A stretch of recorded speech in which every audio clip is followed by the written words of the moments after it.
Well, good evening, everybody. My name is Roger Kirby. I'm president of the Royal Society of Medicine, and you're very welcome to this webinar where I shall be interviewing Mr. David Sellu, a consultant colorectal surgeon who used to work at Ealing Hospital, who was convicted for gross negligence manslaughter and sent to prison for over 18 months.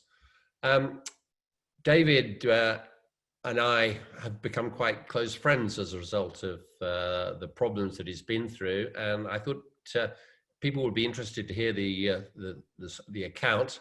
And I believe we have over 2,000 viewers this evening, so it shows how interested people are. David, just tell us a little bit about your background, and let's say hello to you. Thank you very much, Roger. If I may just start by saying that I take no pride in the fact that my career ended the way it did, but I do hope that the lessons from my case can be used to make medicine a better place for doctors and for patients. Also, congratulations on being elected to this very prestigious position. We look forward to working with you. Thank you. And finally, if I can just express sympathy to the family of the patient who died under my care. As circumstances have shown, it was not my fault that he died, but nonetheless, I still carry a heavy heart for the fact that he died under my care, and I feel very sorry for them. I think about them quite frequently. David, just tell us a little bit then how you grew up in Sierra Leone and how you managed to get a scholarship to come to Manchester to work, to train as a doctor. I grew up I was born in a rural community in Africa. And I think that those from an African background, some of them anyway, will be familiar with what I'm describing here. My parents didn't go to school. I don't even know my date of birth.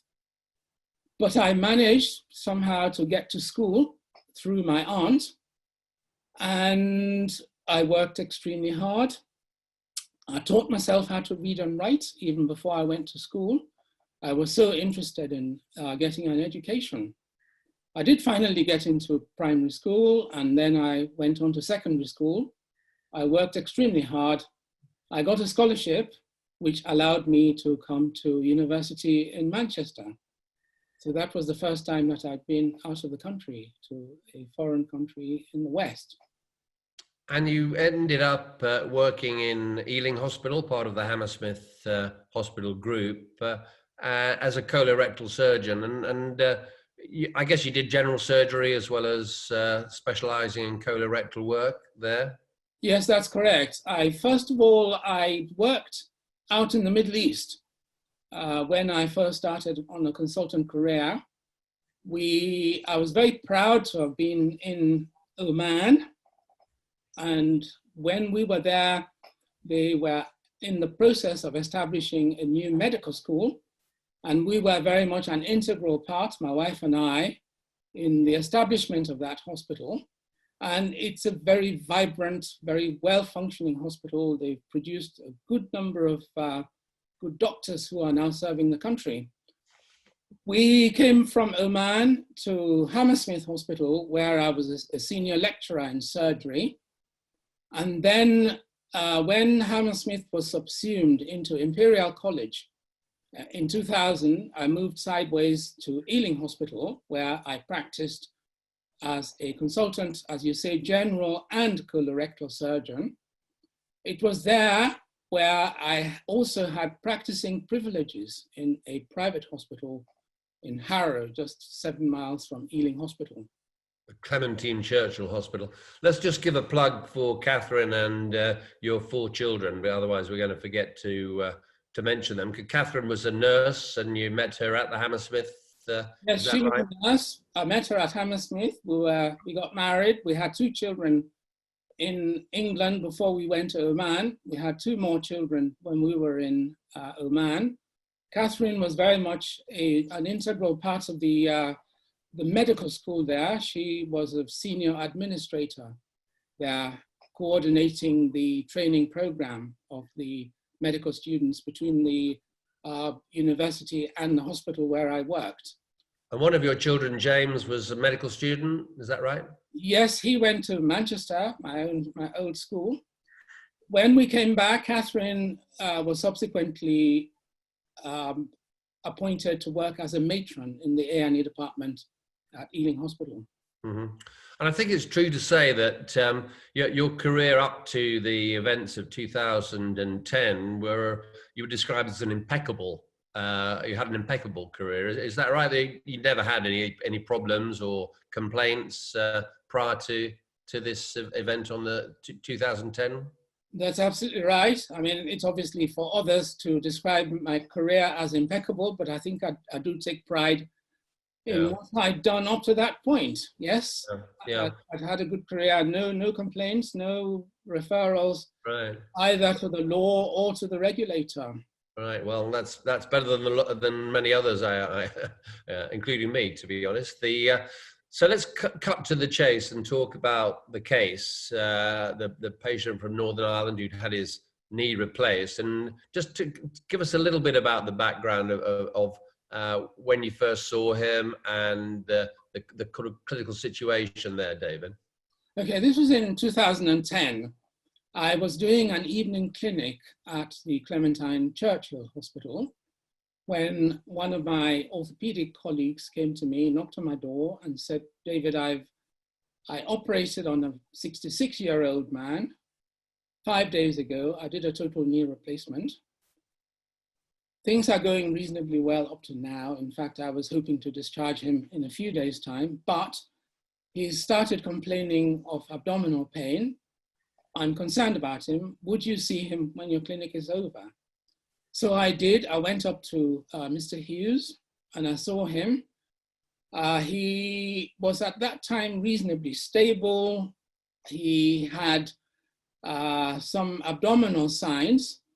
And my initial impression was that he might have a perforation, but the abdominal signs were fairly localized. Now, I think it's important to mention that clearly there are instances in abdominal problems where if signs are generalized and the patient is extremely unwell, then you really ought to be, doing things to them rapidly. Sure, I wanted to take his care as rapidly as I could, but he also needed resuscitation.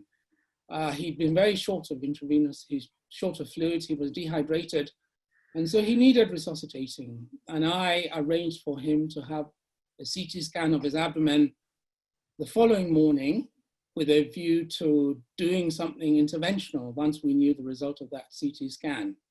Sure. And this is really where things began to go wrong, because the CT scan that I'd requested to be done first thing in the morning wasn't done until about lunchtime, because they had elective cases that they were managing in that private hospital. Yeah. So there were issues with regard to imaging, so much so that when I got the results, I then began to make arrangements to operate on this man. And I know there were issues about the timing of you receiving that result. So what time exactly did you find out the result of that CT scan, David? I found out the result from a number of sources. The first was I actually met the radiologist who carried out the investigation. Must have been about 1:30 or thereabouts. This is on the Friday, because you've seen the patient on Thursday night. Thursday night, that's right. Now we're talking Friday lunchtime, yeah. Friday lunchtime. And then I saw his very detailed and fully written report subsequently. So I already knew the results of the CT scan by lunchtime. Yeah. I know that issue came into contention in the coroner's court, because when the coroner asked me when I'd seen the CT scan result, I told him at lunchtime. I didn't look at the CT scan images until about half an hour or so before I operated on the patient later on that evening. Right. And there was obviously conflation of the word result, because in the lay mind, result is looking at the X-ray pictures. But of course, I knew the result of the CT scan at lunchtime, and Sure. I was labeled a liar because I hadn't looked at the X-ray images until later that evening. Yeah. But I knew the X-ray results. And then just from a general surgical point of view, in fact, all you really needed to know was there was a perforated bowel, probably perforated diverticular disease with some free gas and possibly feces in the abdomen. So looking at the films as opposed to knowing the result was neither here nor there. You kind of, as soon as you knew the result, you knew that he needed an operation, didn't you? So, but there was a bit of a delay in getting that patient to surgery because of Yeah, there were a number of problems. Yeah. I think it's worth mentioning the issue of antibiotics. I was accused of not prescribing antibiotics to the patient, but actually I did make all the provisions for the patient to have antibiotics. I asked for the RMO, the resident medical officer, to do blood gases, additional blood tests, and to take blood cultures before the patient was given antibiotics. These I asked to be done after I'd left the hospital, because obviously I didn't want the patient to have antibiotics until he'd had blood cultures. Mm-hmm. Sadly, as we discovered later, the RMO did not do the blood cultures, although he assured me he'd done them. He did not administer antibiotics, and I obviously made the mistake in not checking that he hadn't prescribed and administered antibiotics. But I think this comes to, obviously, a question of, I've been asked frequently is, are there things that I would do differently if I were asked to be managing this patient again?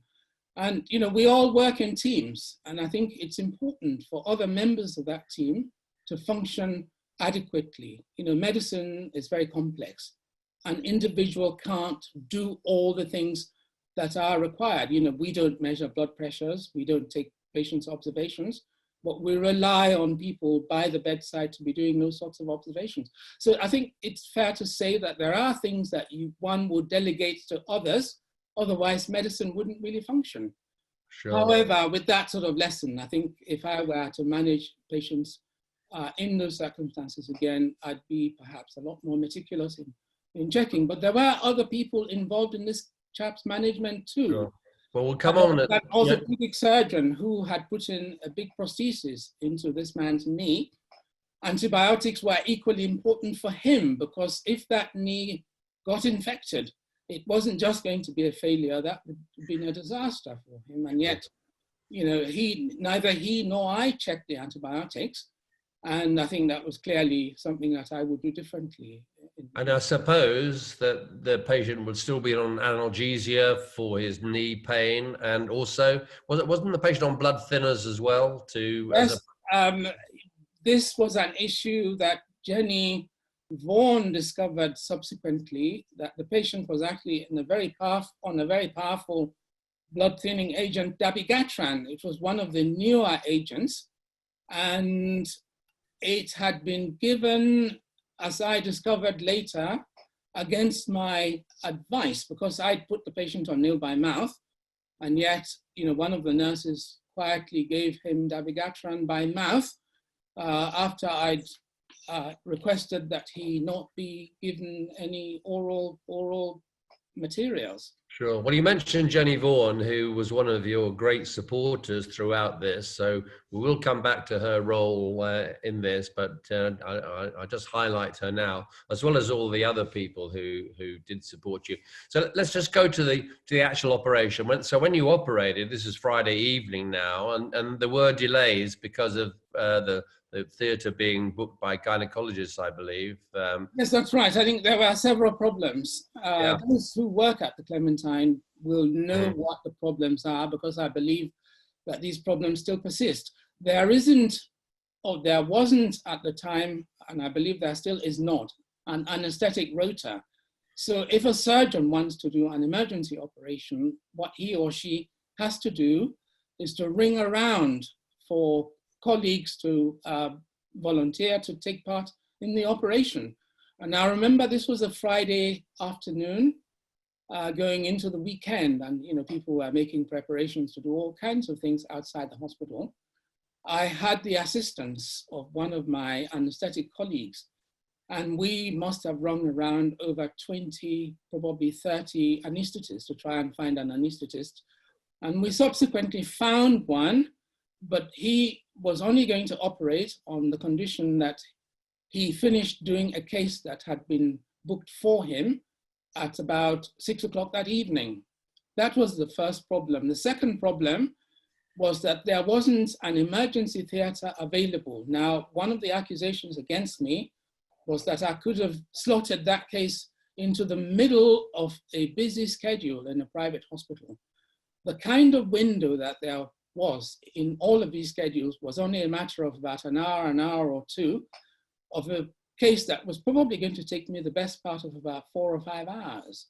So the allegation that somehow there were operating theatres, albeit unmanned, that I didn't use is not fair, because none of these really gave the sufficient window that I needed. The other problem was that one of the other allegations was that I should have broken through, i.e. done a breakthrough policy into one of those elective lists. Again, it's not a simple matter of breaking in. If you are going to break into somebody's list, you've got to have a team. I clearly didn't have a team. It was just me. I didn't have an anaesthetist. Yeah. And David, then, Dave, I'm going to interrupt you there, David, because we've only got an hour and we're still talking about the case. I mean, let's summarize by saying that this is a very difficult surgical case. We know that perforated diverticular disease carries a high mortality, whatever you do, however quickly you do it. And there were systems errors about antibiotics and about the timing of the CT, getting an anaesthetist and getting it to theatre. Sadly, the poor patient died, I think, 2 days post-operatively on the Sunday lunchtime. If I just been rereading your book, I'll give a plug for your book, because it is a fantastic book to read, highly recommended. So the patient died, and you were obviously sad to hear the news, but what happened then? There was an internal inquiry at the Clementine Churchill Hospital. Is that right? As a result, let me just take you back very briefly. I know we've got time to look at, but one of the issues was that the anaesthetist who was assisting me in this operation got tied up in the gynecological case that he was doing. Oh, right. There was so the the delay case there. Overran by a significant amount of time. Yeah. And clearly, on a Friday evening, it was impossible for me to get somebody else to slot in to do this case. Yeah. But yes, the patient died, and as was the hospital's obligation, they did an investigation into my own involvement in the case. They also did an investigation into the systems in the hospital. Both documents were actually very critical. The investigation into me, I must say, was not a very well conducted investigation. The surgeon, for example, who adjudicated in this case, had himself been working in a hospital which had the worst elective mortality in the whole country for bowel cancer operations. So he was clearly not the right person to be throwing criticisms at me. He worked in a hospital in Burton-on-Trent, and the so-called the administrator of this investigation was himself subsequently appointed as a medical director into BMI, the very organization that had set him up to do investigation into me. Anyway, both documents were critical. The investigation into me was critical of me, but the hospital investigation was also critical of the hospital's own provisions. There were a number of factors that were highlighted, but nonetheless, it was only the document that was critical of me that was subsequently passed to the coroner, and that subsequently made its way to the criminal investigation that subsequently ensued. And this root cause analysis was one that was actually found later on by subject access request by my wife and Jenny, when we made a subject access request at the time that we were running the appeal. So, you know, this maybe the hospital involved didn't want the sort of systems error from its own, of that institution to be to come to light. Okay, so let's go now because time is moving on. The next thing that happened was that there was a GMC inquiry as a result of the rather negative report that came out from Harrow. Is that right? Yes, they reported me to the GMC, and that was the first external investigation that I went through. I must say the GMC were very thorough. They looked at this case in its totality, and the verdict was no case to answer. Right. So they sent us, I was sent back with a clean bill of health, as it were. And a sigh of relief must have occurred then. Brief sigh of relief, but they said that they'd heard that there was going to be a coroner's inquest, and therefore they reserve the right to reopen this case should there be any eventualities from the coroner's investigation and any subsequent investigations from there on. So let's move on to the coroner's case, because that was rather crucial. Just talk us a little bit about that experience, and briefly, what was the outcome of the coroner's case? Very briefly, the hospital already sent a negative investigation about me. They sent that report, the so-called MP report. It's called that because it was commissioned by the group medical officer of group medical director of the BMI organization that looked after the Clementine Churchill Hospital. Right. But they suppressed their own root cause analysis, and we didn't know about the existence of this root cause analysis until much, much later. Yeah. What actually happened during the case, though? Because it was stopped on the first day, wasn't it? Is that right? Yes, this case was supposed to be run through 5 days, and I was scheduled to give my evidence on the third day. But the coroner, having already got these negative reports from the hospital, decided to terminate the inquest at lunchtime on the very first day. I was on the podium. There was a lot of aggressive questioning, and he stopped me and said, you know, get out of court. I want to make a declaration to the lawyers. I suspect that there has been a criminal case here, and I'm going to refer the case to the police. Okay, so that must have been a heart-sinking moment amongst a series of heart-sinking moments, because the story gets worse and worse, doesn't it? It does. Yeah. So I think the next thing that happened was they had a police interview. Is that right? It was a very, very intrusive police interview. It lasted for the best part of about 10 hours. The first time we were there, I was in there for about 6 hours. I had no notes. I was having questions thrown at me from all angles. And I've subsequently discovered that when one is subjected to that kind of inquiry, the best thing is to get the police to write down the questions and answer them in your own time, and then, you know, have it all checked before it's subsequently released. Can I just stop you there, David? Because actually there's a key point. There's a question come through. Thank you, by the way, for your questions, everybody. There's a question come through saying, you know, what lessons can be learned from this scenario? Very important to do that. I think, you know, lesson number one, we've already discussed, write down everything, double check everything. Lesson number three, perhaps, is that if you do, by chance, get taken to a police station and interrogated about an individual case, must be rare, but it does happen, I think the MPS and the MDU both suggest that you do not answer questions. You give a written report of the case and you say that I don't want to answer any specific questions. Here, everything is in my report. Because I think you got yourself into a little bit of trouble by some of the answers in a maybe slightly flustered way. I'm sure I would after 9 hours of grilling by very experienced detectives who want to find flaws in what you're saying, I'm sure. Is that your... That's absolutely correct. I think anyone finding themselves in that kind of scenario should really insist on the questions being written down so that they can Did answer. you have a lawyer with you? I had a lawyer that was appointed by the MPS with me at the time. Yes. And it was that lawyer any help in this situation, or?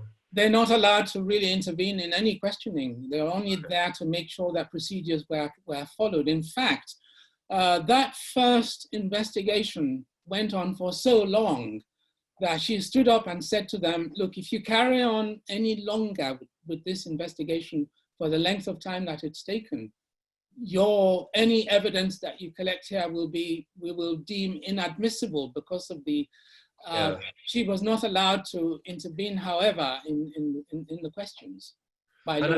And because you were accused of perjury as well as manslaughter, weren't you? The perjury charge really came from the fact that I had said that I'd seen the CT scan reports at lunchtime, which I still stand by. I did see the CT scan report at lunchtime. What I did not see were the CT scan images, which I saw about half an hour before I operated. Mm-hmm. They were clearly conflating the word, and I think to a layman, the prosecution kind of made the case that I had said that I'd seen the CT scans. I hadn't looked at the CT images, but I knew the result of the CT scan, which was really the answer to the question. In any case, I was cleared of that perjury charge, but the problem with having a perjury charge compounded on a manslaughter charge is it just makes it doubly difficult to defend yourself because you're now being labeled as a liar. Yeah, it's very difficult. Okay, so let's move on then to the actual court case, because there's lots of elements of that were questionable, I think. So during the case, which was, I think, 2012, was that right, the timing of it? 2013.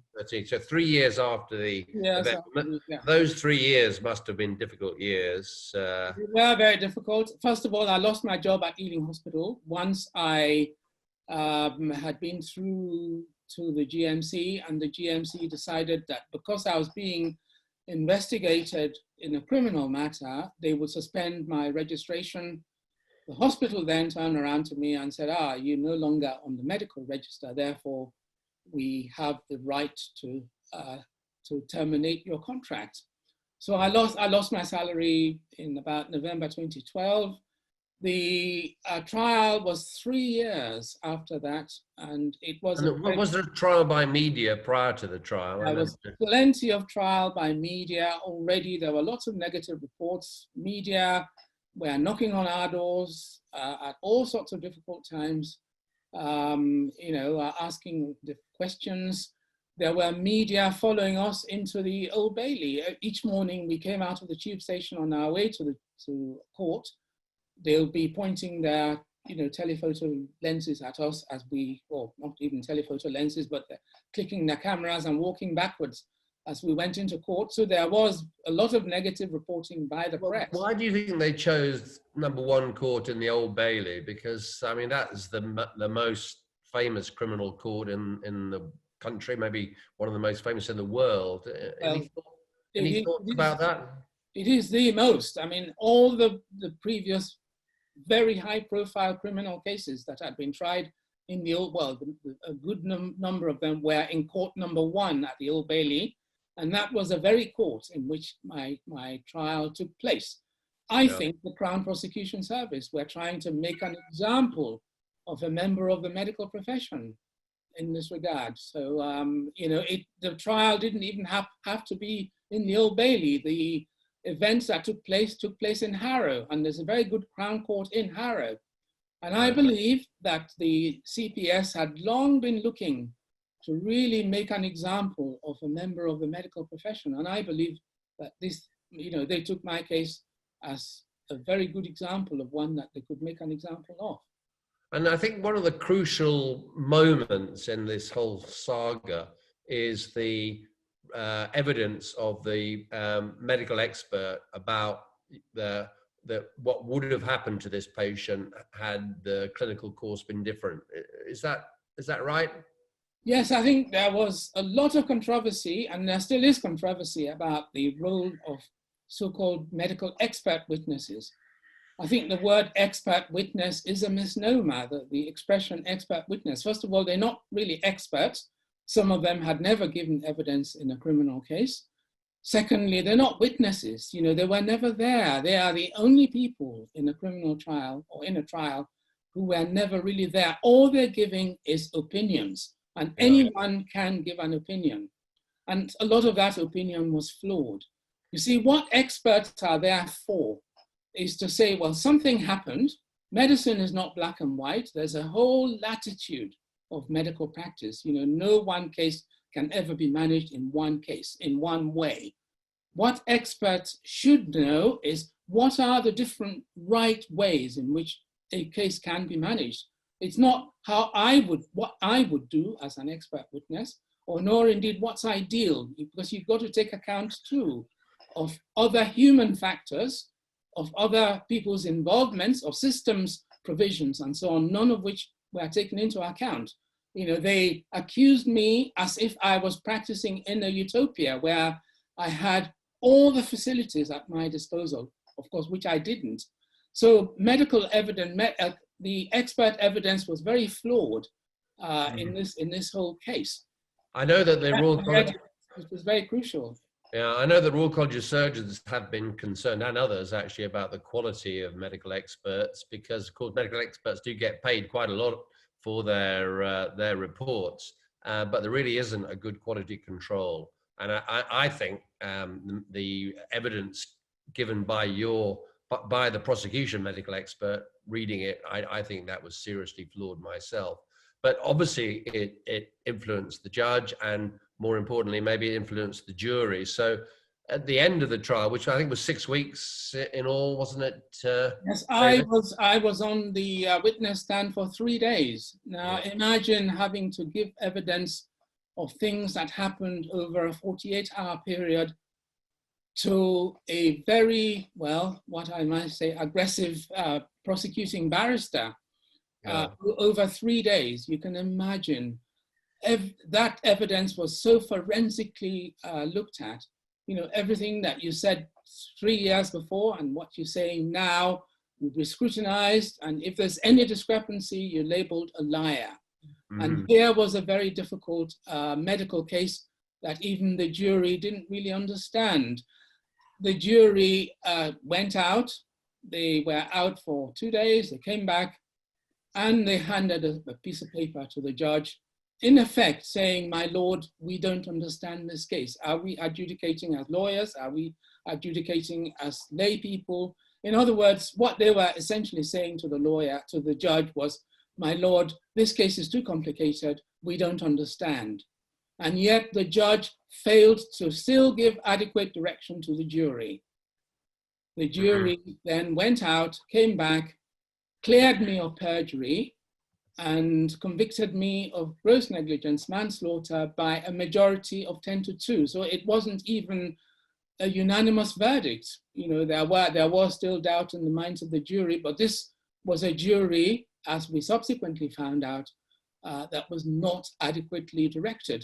Do you think that when they found you guilty of gross negligence manslaughter, that they were aware that you would go to prison if you were found guilty of that? Did they know that, do you think, the jury? Well, I'm sure they must have been, although it's fair to say that my family were sitting in the gallery and they actually saw some members of the jury weeping when the verdict was read and when I was subsequently taken away. Yeah. And I think it's also important to mention that it's a tenet in English law that you are innocent until you're proven guilty by a properly constituted court and a jury that is adequately instructed.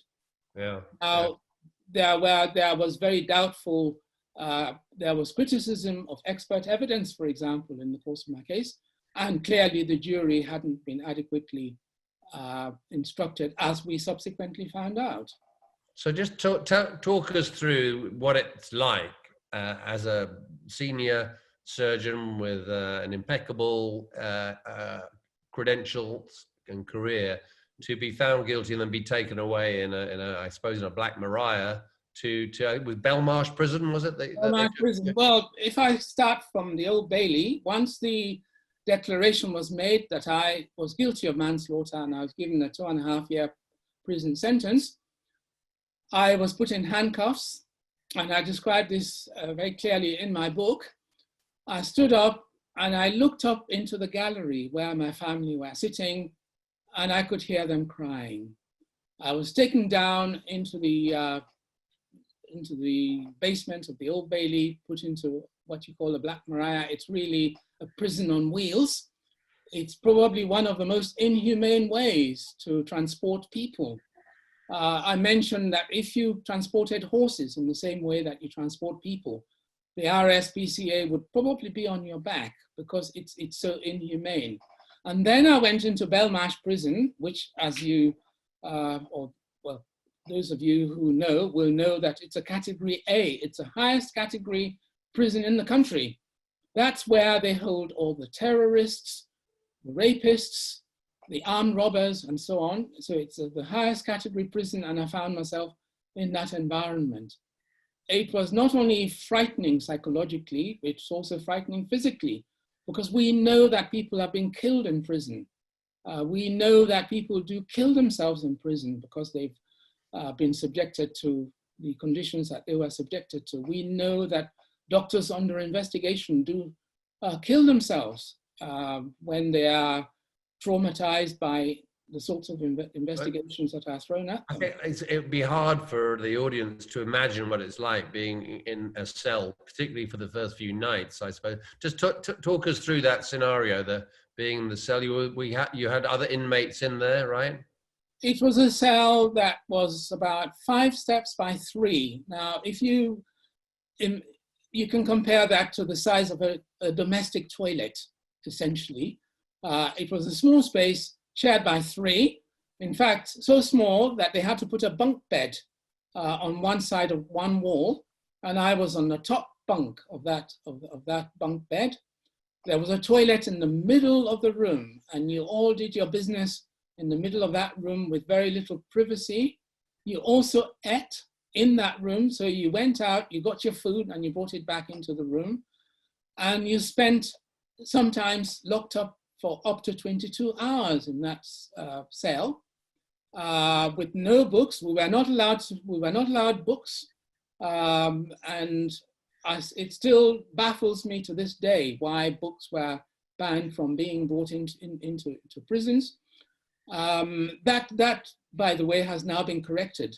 I think that was Mr. Grayling who brought in that, and then he was that was reversed on grounds on the human rights. So you were just really unlucky to have been in prison during that period. So that is all absolutely heartrending to hear, David. But then you were moved, subsequently step by step to eventually an open prison, and I think there you undertook some work training other prisoners how to read and write. Is that right? Yes, I'd done a fair amount of computer work in my younger days. I used to run a computer course in Birmingham, so I knew quite a bit about computing, and I volunteered to teach information technology to inmates. I also taught 1 or 2 inmates how to read and write. One of the problems with our criminal justice system is it's supposed to rehabilitate. I was certainly never rehabilitated, and there are lots of inmates there. I met somebody who'd been in prison for 22 years, and he could neither read nor write. I think this is a huge indictment of our prison system, that they could have people locked up in that sort of position and not be able to read or write, because these individuals are now going to be let out into society, and the ability to at least basic read and write was going to be essential to their subsequent living in communities out in the open. So education in prison is direly needed, but not actually provided in any. Just mention that story. I remember you've talked at several conferences that I've been at, and you mentioned I think it was in the open prison where you were worried that your belongings might disappear from your cell when you're out doing other work, and you were reassured by the inmates. Just tell us that, mention that. Yes, when I was in closed prisons, i.e. in Belmarsh and a place called High Point, your cell door was locked up. The cell door was open in the morning, you went out and whatever you did, you came back, the cell door was locked. When you got to open prisons, you were in the situation where you now had your own cell key. So you could lock yourself out, lock yourself in, and so on. And of course, one of the things that happens in prisons is that things get nicked, things get stolen. Really, as soon as you turn your back on anything, you leave your cell door open, your toothpaste has disappeared, your toothbrush is probably gone, your tea, your coffee, your sugar, and so on. And so I was very meticulous. And also I was writing up all of this experience, and I didn't want to lose any of my material. And then one day, one of the inmates that was on my corridor sort of looked at me and he said, "You know, David, you keep locking your cell door every time you get out. Can I just remind you, we are not burglars on this wing." He said, we are murderers," he said. Just proudly.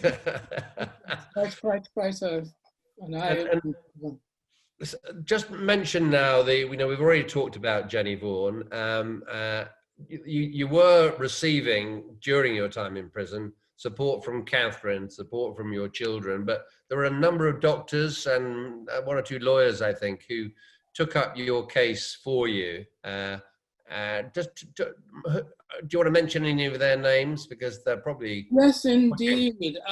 First of all, Jenny Vaughan was very central to the whole of the appeal that subsequently happened. Okay, I came out of prison, and shortly before I came out, they'd already lodged an appeal. It's a very tedious appeal process. You have to go through several hoops if you're lucky in getting an appeal. The first thing to say is that if you're going to appeal, you've got 28 days in which to appeal. And we lost those 28 days because my original trial defense barrister told me that there was no defense. We had nothing to appeal. So we'd run out of time. So we were doing an out of time appeal. So Jenny started the appeal process just before I left prison. That first appeal was turned down, but we subsequently carried on. So Jenny when I came out, Jenny Vaughan got a new team of lawyers, a barrister, and we also got a solicitor. So Matt Foote was the criminal solicitor that we got. Colleagues of mine that are really worth mentioning, Miranda Harvey was a consultant radiologist at Ealing Hospital, who was a great supporter. She actually did a lot of the fundraising because we didn't have any money to do the appeal. Ian Franklin, a very, very good mate of mine, started as one of the group Friends of David Sellu, and he actually set up the website called the Friends of David Sellu. Professor Peter Taylor, who just retired from St. Thomas's, was also a great supporter. Peter MacDonald, a surgeon that I'd worked with at the Clementine, huge supporter. John Vogel was a consultant anesthetist who also spent a lot of time. So, I mean, there are lots and lots of people who gave support and who gave their time really to work on the appeal, including, of course, my family and my children were very central to everything that happened. And in a nutshell, again, because we're running out of time, David, the appeal was successful. I think, all those people you've mentioned were, I'm sure, terribly important in getting that second appeal. But in the end, your conviction was quashed on the grounds that the judge had not properly informed the jury. That's my understanding. Is that right? Yes, that's correct. But also fair to say that when we came to the appeal, there were lots of other issues that we uncovered that we had produced to the appeal judges. First, for example, the fact that the root cause analysis document had been suppressed and it was actually a legal requirement for that to have been present at the inquest and also at the trial. Jenny discovered this drug dabigatran, the anticoagulant, which had been given, which had not been mentioned during the trial either by the prosecution witnesses and so on. So there were a number of other issues that would have been central to having this conviction overturned. However, the judges took the view that all of these other peripheral evidences, if you like, should have been produced at the time of the original trial, valid though they were. Yes. Now, the conviction was overturned on the basis that the jury had not been adequately directed. Now, I really make the point here that the judge, who was a senior judge, who was criticizing me for not following protocol, had himself failed a very basic test, and that is adequately direct a jury in the case of a criminal trial. I mean, this is a bit like, you know, instructing a junior surgeon to go and do an operation, and the junior surgeon comes back to you and says, well, I don't know what to do. And you say, oh, well, go do the operation. This was the kind of scenario that I found myself. Yeah. Actually, there's a comment come in. I haven't got time to read all the comments. Nearly all very supportive of you. In fact, all supportive, David. So when healthcare professionals face criminal prosecution, do you think a jury of your peers should comprise the jury rather than the general public, because of the issues are perhaps too complicated for the general public to really have a proper understanding of? What do you think of that? Well, it's kind of a two-edged question there, really, because I think the problem with so-called expert witnesses, or those who've not been properly trained, is that they don't really know how to adjudicate. But if they were properly trained, then I think that should be the case. Because after all, in military trials, you have a military court that comprises where the jury is actual soldiers who've been there. You know, in the course of my trial, one of the things that the judge was saying to the jury was, well, imagine yourself in Mr. Sellu's position and imagine what he should have known. Well, how can a lay jury who don't really know the nuances of medical issues really put themselves in my position? There is strong evidence to suggest that in such a scenario, perhaps people who are your peers who've been there and done that, I think should be the ones to adjudicate. Yeah, I agree with that. Provided they're adequately trained to do so. I do agree with that. Listen, you know, we live in the era of Black Lives Matter, David, and actually the very first question that came through on the system here is, do you think there was an element of racial discrimination in your case? I do strongly believe that there was, for a number of reasons. First of all, this law of this gross negligence manslaughter charge has we analyzed that in the last 12 years or so, about six people have been convicted of gross negligence manslaughter, all of them from ethnic minorities, except for one Spanish person. No person of Anglo-Saxon origin has been convicted of gross negligence manslaughter. We know that a huge disproportionate number of people get referred to the General Medical Council. That's fact. 90% of people who get referred to the GMC are people from ethnic minorities. So, and also from all the experiences that I had, I think if I was white in front of a jury at the time of my trial, I might have been acquitted. But, you know, you stand convicted simply because of the color of your skin, you know, because of the way that the criminal justice system works, I'm afraid. So I do believe that racism really had a very strong factor in all of this. I'm afraid I have to agree, devastating though it is. And I think that's another lesson that should come out of this. Somebody's put quite a good point here. What do you feel needs to be put in place legally and in the medical field to prevent prosecutions like this and to support professionals in such situations? So in the end, the key decision to prosecute and put you to trial came from the Crown Prosecution Service. So what steps do you think should be taken to prevent a recurrence of this scenario, David? Well, first of all, it's been estimated, I think if you look at the website of Martin Bromley, he's a chap he was an airline pilot. So he was very well placed to look at medicine and see the differences between aviation and medicine. His wife died under very tragic circumstances at medical hands. And he estimates that, and there is an estimate that probably 10,000 people die unnecessarily because of medical error.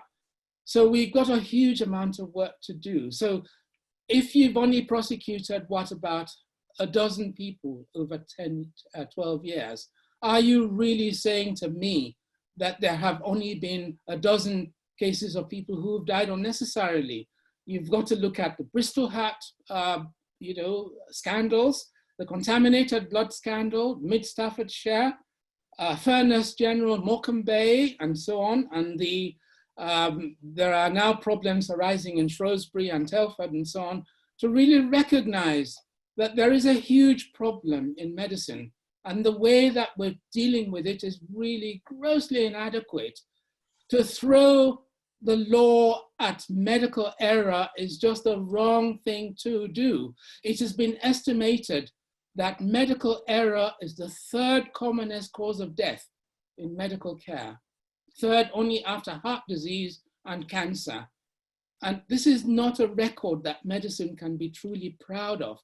Now, to say that they've prosecuted 12 people, the majority of whom are all from ethnic minorities, and therefore this is their way of sorting out the problem of medical error, I think is really grossly inadequate. It's certainly not a matter that the public can really rest assured about.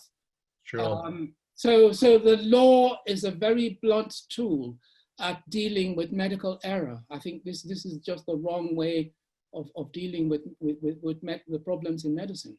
And of course, all the publicity surrounding your case and all the presentations you've given and your story and your book will carry a risk of having a detrimental effect on the profession in terms of persuading doctors to practice more cautiously, more defensively.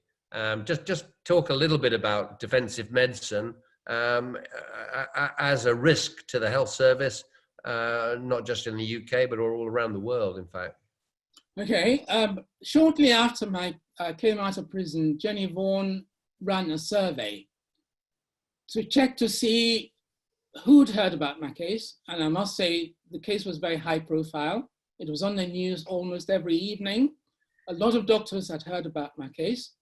And what she wanted to know was whether there was any element of defensive medicine in their day-to-day practice. And we were shocked to find out that probably 3/4 of doctors were now saying that as a result of what they'd heard, they were now beginning to practice defensively. Now, defensive medicine is medicine that doctors practice to cover their own backs rather than necessarily for the benefit of their patients. Let me give you an example. Of 1,000 people who have headaches, probably 1 or 2 will have a brain tumor. Defensive medicine is sending all of those 1,000 patients, or the majority of them, to have brain scans because you don't want to miss that one case of a brain tumor.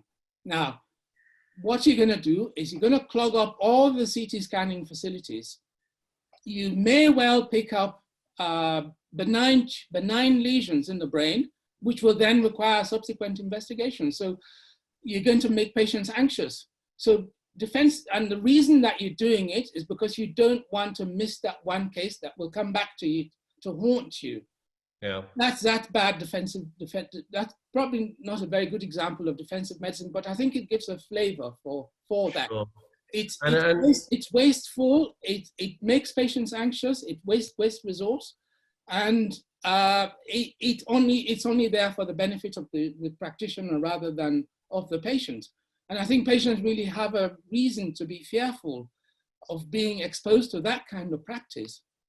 And I suppose another argument against the legal profession, Crown Prosecution Service bringing charges of gross negligence manslaughter against doctors is it's a disincentive for doctors, well, A, to go into medicine. I think your son, James, decided not to carry on with his career because of your experience, but also to go into high-risk specialties. You know, to be called out in the middle of the night. I'm a prostate surgeon, and I've been called out in the middle of the night to deal with other doctors' patients who are hemorrhaging drastically in the middle of the night, and we've had to take them to the operating theatre. But if I thought that one of those patients were to die, and one of my colleagues were to say, listen, Roger, you should have done something differently, should have done it earlier, some criticism or other, that I could be charged with manslaughter for my intervention, then it would be easy for me to say, listen, I'm terribly sorry, I can't come in and deal with this emergency tonight. I've got something else to do, especially in the private system, which is voluntarily you go in to deal with scenarios like that. So do you think that's a real point, that actually your case may have put off people going into medicine and high risk specialties particularly? Yes, I think there are a number of tiers that one needs to look at, really. I mean, we've been looking at, for example, the cases that have just ensued in the last week or so, where because of this so-called algorithm, I think students have been probably disadvantaged from coming into medicine.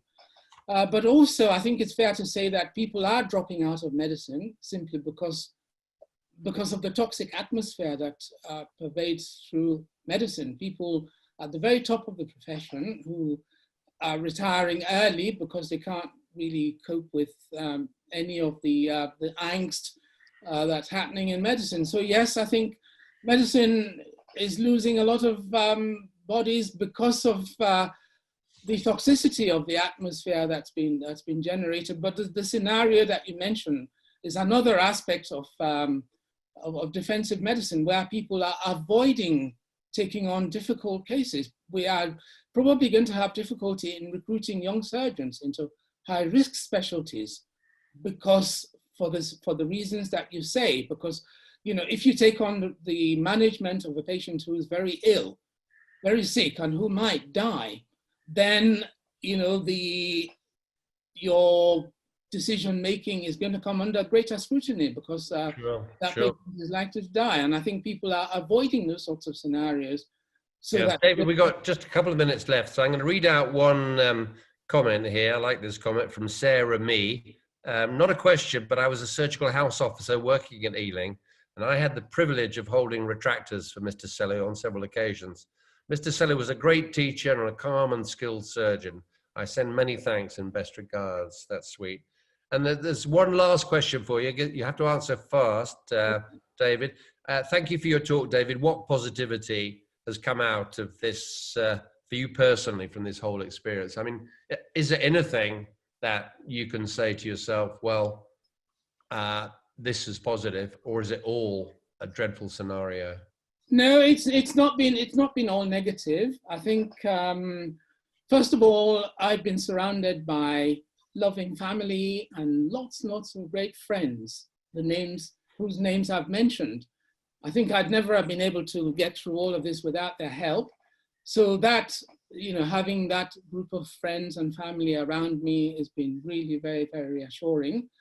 I think one of the other points that I really want to make here is that anybody who wants to get into medicine really should be encouraged to. I think medicine should be a meritocracy rather than the elitist organization that we've established around us. I think if my case is an example, perhaps, of somebody who's come from a very poor rural background into medicine, then I hope that I can be held up as a role model in that regard. Obviously, as I say, I'm not very proud of the way that my profession ended, but there are other issues. For example, if the law on gross negligence manslaughter gets clarified, if we, and I think also there's been this organization that Jenny was in, Doctors Association UK, whose motto is learn, not blame.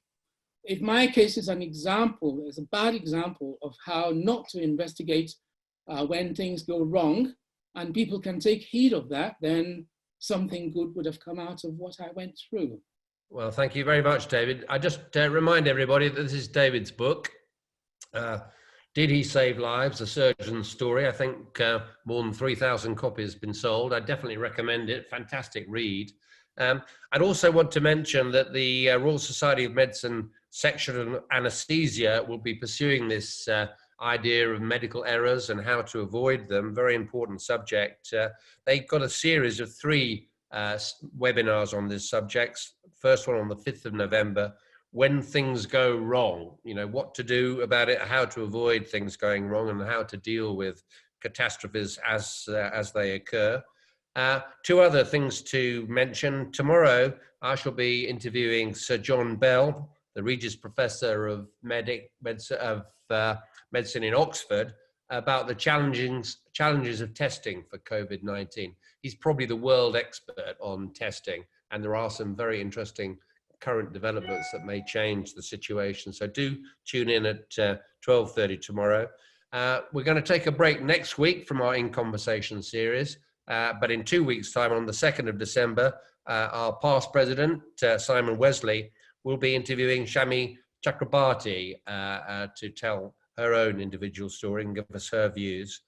So just to finish, thank you, David. Thank you for everybody that sent in their questions and comments. I'm sorry I didn't get a chance to read them all out, but there are some fantastically supportive comments for you, David.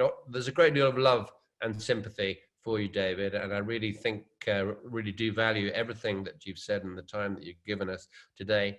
I just remind everybody that the Royal Society of Medicine has a mission to educate not only doctors in the UK, but doctors across the globe, actually.